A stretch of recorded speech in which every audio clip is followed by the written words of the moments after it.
Let's talk FSU recruiting. The Noles. They have the number 10 ranked class in the country heading into the fall, but a big chance to move up tomorrow if they can land five-star offensive lineman Josh Petty, who's going to announce his decision. Will it be FSU? Will it be Georgia Tech? Will it be Ohio State?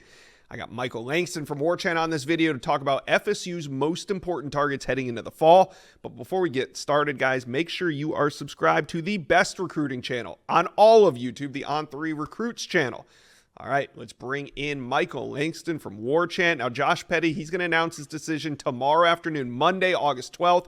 FSU had been trending for months, but Georgia Tech is surging ahead, even as Ohio State and Florida State, they are heavily involved still. Let's say Josh Petty doesn't go to FSU. How bad does this one hurt? And does FSU still fill their needs on the O-line this cycle? I mean, anytime you lose a five-star, it's going to hurt, especially at a premier position like offensive tackle. Yeah, it's a significant loss, but it's also not the end of the world. I know a lot of FSU fans probably won't feel that way, but it's not. There's a lot of talented targets that in their cycle. I think Sean Perret is another one that they like a lot. That's committed to South Florida.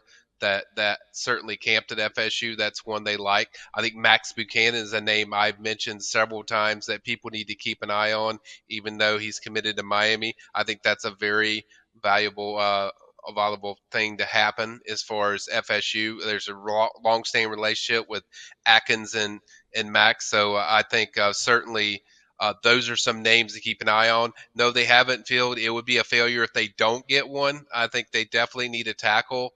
I think Daniel Lewis is another one out of in-state kid that they like that camp there as well. So there'll be several names in there. The Josh Petty thing, we'll see. We'll see what happens. I lean like you, Josh, that it would likely be Georgia Tech, but I never say never in these things because I've seen so many times where C.J. Wiley, I definitely thought was going to Georgia, and then he ends up Florida State. So I'm not going to say never, but I definitely agree with you that my prediction's set on Georgia Tech, that I think that's where it's going. But, yeah, there's still work to do for FSU on the offensive line. I think unless they get a tackle, yeah, I definitely think that's something they have to do in the high school market, not just what they do in the portal. So I definitely think they need to get another offensive lineman and certainly a tackle.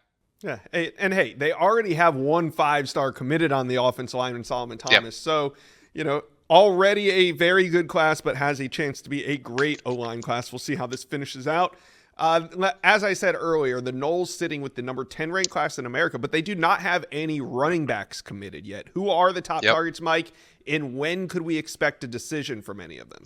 Yeah, there's only two, Josh. There's two that they've been focused on the whole cycle. They haven't deviated from that plan. It's Ousmane Kromah and Byron Louis. Those have been the two guys. They've even talked to them, saying, "Hey, each one, this is what we're recruiting." They tell each one, "These are you're the two that we want." And I think overall, I think they're trending in a good spot with both of them. Actually, Byron Lewis, I think Miami is certainly a heavy threat. They continue to be, and then in Chroma, they got on campus over the summer one of the last visits, and I think that's a place that just is always resonated with him. And I think the feeling I get from the FSU side is that they feel good about kind of where things are with Usman, even though he's not going to decide till probably October. Right. Probably going to go to a game at Georgia. Definitely going to go to a game at FSU. And that's just one that they've stuck around, and then they really the last few months have really hammered it home and really surged back into this thing. And now I feel like they're probably a team that is the team to watch. All right. So, Mike, just talk generally speaking. As we sit right now, FSU has the number 10 ranked class in America. They've been as high as, I think, 5 or 6 at some points. What are your expectations on where FSU finishes this cycle based on what they have, what they still need, and what others out there got? Do you think this is a top 10 class, top 5? I mean, what do you think the range is? I don't think it's top five based on what I see, unless there's several flips in there that they get later in the fall. Say they flip a Jalen Wiggins, a Tavion Wallace. Like probably gonna have to get like four names, and then add in some premier guys that late like the guys we talked about. So I think a fair assessment would be I do think it's going to be a top 10 class. I think it's going to be right there at 10 or Hmm. maybe just above 10, maybe 9, 9 or 10. That's kind of where I think is a reasonable place. They got reasonable, realistic options. I think there's realistic flips for them. You know that they're certainly in the picture. TJ Alford's another one, the linebacker committed to Ohio State. I already talked about Jalen Wiggins. That's one they'll keep going on. And then linebacker Davion Wallace, I think that's one that he is going to visit FSU for a game. So I expect these guys to be possibilities. I already mentioned Max. So if you get all these guys and you mix them in, it sounds like a inside top 10 class to me.